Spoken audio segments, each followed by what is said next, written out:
Hola a todos, soy Ismael García Villarejo con la producción de José Jiménez y la realización de J. de los Cobos. Y esto es Finanzas.com al cierre del 6 de abril.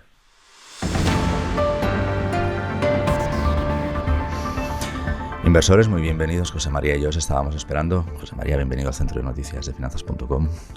Un auténtico placer estar un día más con vosotros y la verdad es que me apetecía y encantado. Inversores, José María Luna, socio director de Luna Sevilla Asociados. José María, Paula Mercado escribe hoy en Finanzas.com que los planes de pensiones se han beneficiado del rally de marzo en la bolsa, particularmente aquellos que están expuestos a los valores europeos. Apelo a tu conocimiento. ¿Por qué no nos das alguna idea con fondos de inversión que puedan aprovechar también el rally bursátil, aunque ahora esté un poquito, ¿no?, ya casi terminándose, ¿no?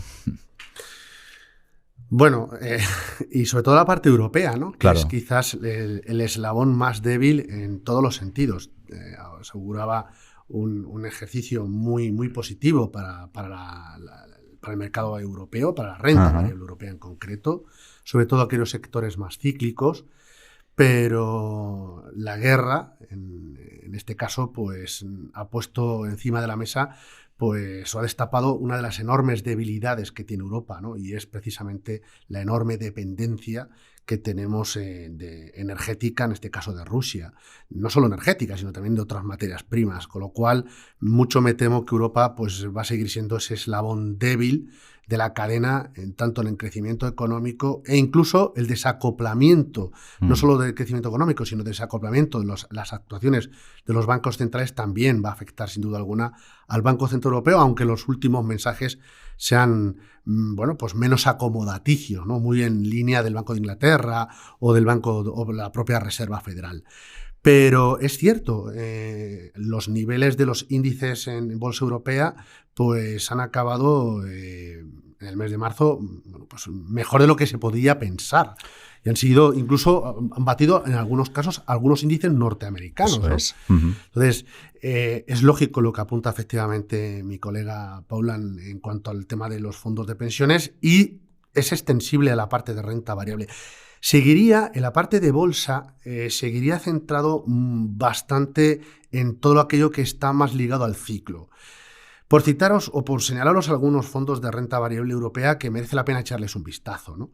Por ejemplo, en el caso de la casa M&G, la casa británica, sí, el European Strategy Value, puede ser una opción muy interesante, un producto paneuropeo, incluyendo lógicamente el Reino Unido, un mercado que nos sigue pareciendo atractivo y no solo la zona euro, puesto que también tenemos en cartera valores como puede ser de Suiza, con un sesgo, como ya el nombre lo dice, y traduciéndolo al castellano, de valor, con lo cual hay peso en el sector bancos, también en el sector industrial. Digo sector bancos porque si bien es cierto que la pendiente de la curva en Estados Unidos, que tanto se está hablando estos días, ha tomado la pendiente negativa, en el caso de Europa no ha sido el caso, a pesar de, de la subida que hemos visto tanto en todos los tramos, ¿no? Pero es cierto que en el caso de Europa no ha cogido esa pendiente, está muy plana, pero no con pendiente negativa. Eso sí favorece a la banca europea siempre y cuando no entráramos en un escenario de recesión económica, ¿de acuerdo? Con lo cual, una buena idea puede ser este producto, ya digo, de la casa M&G. Si ya queremos algún otro producto de otras gestoras, quizás no tan con un sesgo tan marcadamente value, se me antoja el producto de la casa MFS, el European Reserves. Es un producto también paneuropeo, no tan de sesgo value, sino que aquí hay una combinación de pues compañías más cíclicos, pero con alguna otra compañía más orientada hacia growth, y que yo creo que también puede ser una apuesta bastante interesante a la hora de invertir en renta variable. Y aquellos inversores que digan, yo es que no soy tan agresivo, es decir, ¿no hay alguna idea a lo mejor un poco más defensiva? Pues que echen un vistazo a lo mejor a la casa Olea, en este caso casa española con un único producto, pero con dos excelentes gestores detrás, y el Olea Neutral, que en la parte de deuda asume nada de riesgo a tipos. Yo creo que esto es muy, muy importante en el actual escenario de inflación y de políticas monetarias. Y la parte de renta variable, yo creo que esa exposición o ese sesgo también un poco más marcado hacia el value puede ser una idea interesante dentro de lo que sería el perfil más mixto, como producto no tan puro de renta variable. Uh-huh.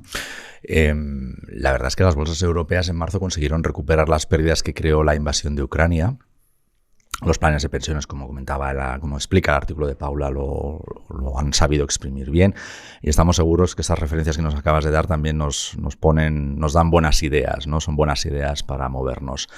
Déjame que te pregunte si los fondos de inversión en su grueso o hasta donde puedas leer se han comportado como la bolsa europea, como los planes de pensiones expuestos a estas acciones, y han conseguido remontar las pérdidas de la guerra en Ucrania. Depende. Sí que ha habido un comportamiento, un rebote, sobre todo en aquellos fondos puros de renta variable, pero sí depende. Y depende porque lo que estamos observando es lo que ya se venía dando en el ejercicio en el pasado año, ¿no? Incluso me atrevería que en parte del 2020, justo cuando se inicia la pandemia sanitaria, porque la verdad es que varía 3 años que llevamos, es decir, que es que la pandemia sigue estando haciendo estragos entre nosotros, ¿no? Sigue dándose un denominador común, que es la dispersión. Es decir, dentro de un mismo sector hay claras diferencias. Hoy mismo lo estamos viendo con el comportamiento del sector financiero en el caso español, ¿no? Sí. La diferencia entre el BBVA y el Banco Santander, por poner un ejemplo, ¿no? Esto mismo lo podemos extender o hacer extensible hacia otros bancos a nivel europeo o hacia otros sectores a nivel mundial. En el mismo China también hay una diferencia en el comportamiento, en aquellos valores tecnológicos frente a aquellos que son más industriales, con lo cual depende de donde uno haya estado, habrá visto cómo la recuperación ha sido más rápida frente a aquellos que, bueno, pues que todavía su comportamiento, a pesar de la recuperación, no ha sido tan deslumbrante. Y digo esto porque si uno, por ejemplo, coge determinados valores más relacionados hacia la tecnología o al consumo cíclico, se va a dar cuenta de que la recuperación no ha sido tan espectacular. Y eso que hemos tenido algún día en el cual el Nasdaq o algún sectorial cíclico en el consumo, pues ha tenido un resultado muy brillante. Pero es que justo la recuperación bursátil ha venido acompañada con un alza, además muy pronunciado, de los tipos de interés, sobre todo, ya no solo en los tramos más cortos, sino también incluso en los tramos más largos, después de algunas intervenciones de algunos miembros, sobre todo en este caso por parte de la Reserva Federal. Y ya sabemos que cuando repuntan los tipos de interés de largo plazo, eso hace mucho daño a aquellos sectores que los vamos a encontrar sobre todo en los fondos con un estilo marcadamente growth.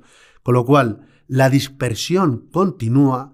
Y eso lo que nos hace, una vez más, darnos cuenta de que la gestión activa y la flexibilidad es muy importante en el actual contexto.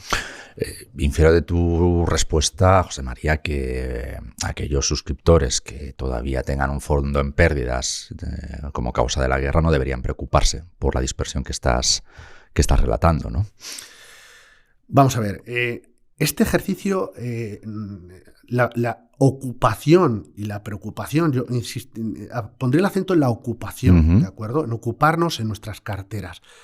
Debemos de ocuparnos en entender la lectura de que los vientos han cambiado. Y no me refiero solo desde el terreno geopolítico, que ya en sí mismo es muy importante. Sin duda alguna, genera una enorme incertidumbre, una falta de visibilidad en cuanto a cómo va a impactar este conflicto bélico en el crecimiento económico, en la inflación y, por supuesto, en los resultados de las compañías. Aquí, evidentemente, caben 3 posibles escenarios en el conflicto bélico: que se alargue en el tiempo y cabe la posibilidad que lleguemos a un acuerdo rápido, lo veo poco probable, o que llegáramos a, como algunos inversores, justo cuando empezó el conflicto bélico, pensaban que podían llegar podríamos llegar a una guerra total, a una guerra nuclear. No es el escenario que nosotros manejemos en estos momentos, ¿de acuerdo? Creemos que el conflicto puede alargarse, pero es verdad que cada vez se va focalizando más en lo que es en el este de Ucrania, mucho del daño de la guerra en el crecimiento económico a nivel mundial, y mientras no participen otros países en el conflicto bélico, ya está descontado en los índices, ¿de acuerdo? Es decir, cabe que alguien esté súper preocupado por el devenir de la guerra. Estoy hablando en el terreno económico y financiero, ¿de acuerdo? No desde el lado humanitario, que sí, que claro que nos tenemos que preocupar mucho. Pero desde el punto de vista económico y financiero, yo creo que gran parte ya está descontado, con una excepción. Si Rusia, pues como consecuencia de la acción de las nuevas sanciones, reaccionara cortando la energía a Europa. Eso sí que haría un daño enorme, muy grande a la economía europea. Ahí habría que actuar. Pero si no es el caso, obviamente yo creo que ya esta gran parte está descontado. Ahora bien, lo que no está descontado es el escenario inflacionista y el escenario de normalización de las políticas monetarias. Los bancos centrales van muy por detrás de la realidad de la inflación y de las curvas de tipos, y hay un problema, y es que lo que no han hecho antes traten de hacerlo ahora. Y eso podría hacer daño al crecimiento económico. Y eso no está tan descontado. Temen los inversores que se pasen de frenada, creo, José María, ¿no? Claro, es decir, estamos como si fuéramos un funambulista en un ejercicio de no saber, o sea, hay que actuar, pero sin dañar el crecimiento económico. Y eso no es tan fácil. Y no es tan fácil, y además alguien puede decir, bueno, pero los banqueros centrales están diciendo que no van a hacer daño al crecimiento económico. Pero claro, a mí la pregunta que me suscita, y no soy gallego, que soy castellano-manchego, es jolines, ¿y hasta qué punto me puedo yo creer cuando esos mismos banqueros centrales hace pocos meses nos decían que la inflación era transitoria? Y ahora nos dicen, ya no es transitoria, pero en las políticas monetarias vamos a actuar, pero no vamos a hacer daño al crecimiento económico. Sobre todo, José María, porque tienen que tomar decisiones en entornos poliédricos absolutamente. No me quiero poner a la piel de Lagarde, pero ¿qué decisión tomas? Subir o bajar, sabiendo que si subes te cargas probablemente buena parte de las economías del arco mediterráneo, ¿no? Y no solo el arco mediterráneo. También está la parte de esta crisis, que cuesta mucho dinero a Europa, se va a pagar con más deuda. Sí. Con un enorme endeudamiento público. Es decir, la deuda ya no está tanto en las familias y empresas que están sufriendo, y de qué manera las subidas o no bajadas de impuestos en la medida que deberían de bajarse, y también la subida de la inflación, que es otro tipo de impuesto muy dañino, ¿de acuerdo? Que resta mucho crecimiento económico, mucha demanda. Pero es que los estados, para poder ayudar a la situación, a las arcas privadas y públicas, van a endeudarse más. Y eso el Banco Central Europeo es consciente. Es decir, moraleja de esta historia, para que ustedes lo entiendan bien. ¿Han visto lo que ha hecho el Banco Central, el Banco de Japón la pasada semana? O hace 2 semanas, en el cual, a poco que subió los tipos de interés como consecuencia de la inflación, cogió y el Banco de Japón tuvo que intervenir en la curva de tipos comprando deuda de largo plazo. Y dijo, oiga, la inflación es que, a mí que haya inflación, no dijo en estas palabras, pero lo voy a, para que la gente me entienda. El mensaje. El mensaje dice, me mola la inflación, pero cuando la provoco yo, no cuando me viene provocada de fuera. Cuando no la puedo controlar, claro. Claro, cuando no la puedo controlar. Entonces, claro, como no la puedo controlar porque viene de una inflación, en este caso no de demanda, sino de costes, en este caso de oferta, pues claro, ahí evidentemente voy a actuar y compro deuda. Deja la puerta abierta no tanto la Reserva Federal Norteamericana, donde puede controlar, y ahí lo vamos a ir viendo con el balance de la Reserva Federal Norteamericana, cómo controla los tipos de más largo plazo. Los del corto, ahí se maneja mucho más por las expectativas de inflación. En el caso del Banco Central Europeo, el problema está en el enorme endeudamiento, tú lo has dicho, de las economías más débiles que están en el sur de Europa, pero ojo, tampoco están mucho más fuertes las del norte, con la enorme dependencia que tienen a nivel energético. Ajá. Has puesto sobre la mesa varios temas dentro de esto que has citado, como ocuparse de las carteras, de los fondos. Al final los fondos son los activos que más llenan las carteras de los inversores y particularmente de los ahorradores, ¿verdad? ¿Algún tenedor de fondo que esté pensando que, bueno, que le diera, supongo como a todos, un ataque de pánico la semana pasada cuando vimos el 9,8% de inflación en España o el 7,6% de IPC en Alemania? Me da igual, o sea, las dos cifras en sus contextos son, en su orden de magnitudes son complicadas de digerir. Bajo tu perspectiva, José María, ¿tienen que tirar la toalla ya este año y compensar estos IPCs con el tiempo, con el paso de los años? ¿O hay alguna estrategia posible dentro de esto que tú has llamado ocuparse de las carteras para intentar reducir o, no sé si superar esos niveles? Hay que ocuparse, los vientos cambian, pero el buen navegante sabe que hay veces que lo mejor es quedarse lo más cerca de puerto, de la costa, para que los vientos, si no son absolutamente adversos, pues que no nos dañen. Pero hay veces que hay que salir también de nuevo a navegar, pero cambiando totalmente la quilla de nuestra embarcación. Y yo creo que es más lo segundo. Y me explico. La estrategia es muy clara. La parte de renta fija, es decir, lejos de arrojar la toalla, yo no lo haría. En la parte de renta fija, lo que les aconsejaría a ustedes es no asumir en el corto plazo, de forma táctica, no asumir riesgos a tipos de interés, puesto que los tipos, sobre todo de corto, medio plazo, hasta tramos de 5 o 7 años, van a seguir repuntando como consecuencia de la expectativa de inflación que va a seguir al alza. Los del largo plazo, los del 10 años, 20, 30 años, se mueven más por las expectativas de crecimiento. Probablemente repunten, pero no les quede demasiado tiempo, demasiado margen para subir. ¿Qué haría yo? O estar en monetarios que sean capaces de subir según repuntan los tipos de súper corto plazo. Pongo un ejemplo, el GESConsul corto plazo, o bien estar con duración negativa. Fondos que según sube los tipos de interés, recordemos, cuando sube los tipos de interés cae el precio de un bono, cae el liquidativo de ese fondo, con lo cual tiene una rentabilidad negativa, ¿no? Bueno, pues hay fondos que tienen duración negativa y lo que hacen es ganar cuando repuntan los tipos. Un ejemplo lo vamos a poder encontrar en el BBVA duración flexible, un producto que tiene duración en estos momentos negativa y que en el ejercicio tiene una rentabilidad positiva. Esa parte más conservadora la complementaría con algún producto de retorno absoluto. ¿Por qué?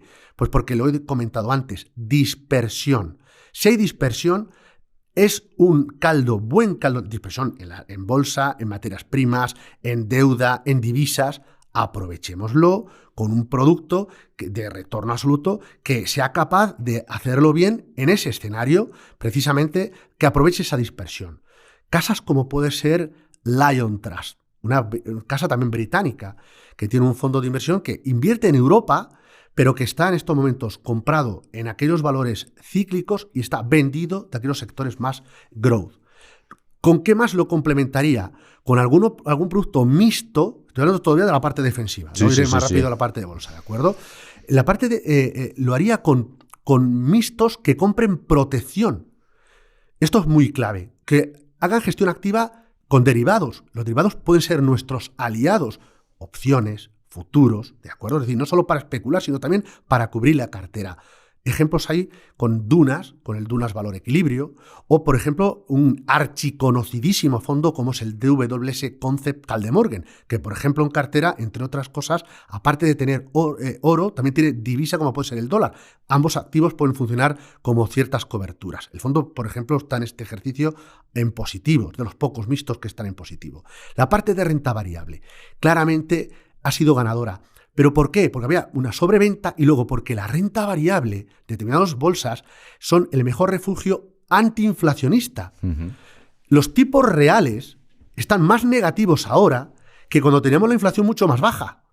¿De acuerdo? Entonces, ¿qué hace eso? Empujar de cierta manera la salida de mucha gente que está en deuda viendo cómo pierde hacia bolsa, hacia determinados valores que son capaces de aportar valor, valga la redundancia, a aquellos accionistas, ya sean en inversión directa o en inversión indirecta a través de fondos de pensiones o fondos de inversión. Ahí, renta variable europea. Nosotros lo que hemos aconsejado desde Luna Sevilla Asesores Patrimoniales es reducir el peso de la bolsa europea de forma táctica y centrándonos en fondos paneuropeos y con sesgo value, algunos de esos nombres que daba al principio, sí hacia renta variable norteamericana. Creo que Estados Unidos, a pesar de que la Reserva Federal pueda tener una política menos acomodaticia, pero creo que el dinamismo de la economía norteamericana, yo creo que muestra, yo creo que un interés o hay sectores interesantes, valores industriales, en energía, incluso en la banca, que puede, o sector financiero, porque considero sobre todo banca de inversión y seguros que puede ofrecer valor. Aquí lo estamos utilizando sobre todo a través de fondos globales. Pongo un ejemplo. Ya sabéis que a mí me encanta dar nombres propios, ¿no? La casa T. Rowe, gestora internacional, el T. Rowe Global Value, pues un nombre muy interesante. No es un value al uso de solo sectores supercíclicos. También puede tener tecnología en cartera. Con lo cual, bueno, pues puede ser una idea muy interesante a la hora de tener en cartera con algún producto, porque no de tecnología, pero no me vale cualquier fondo tecnológico.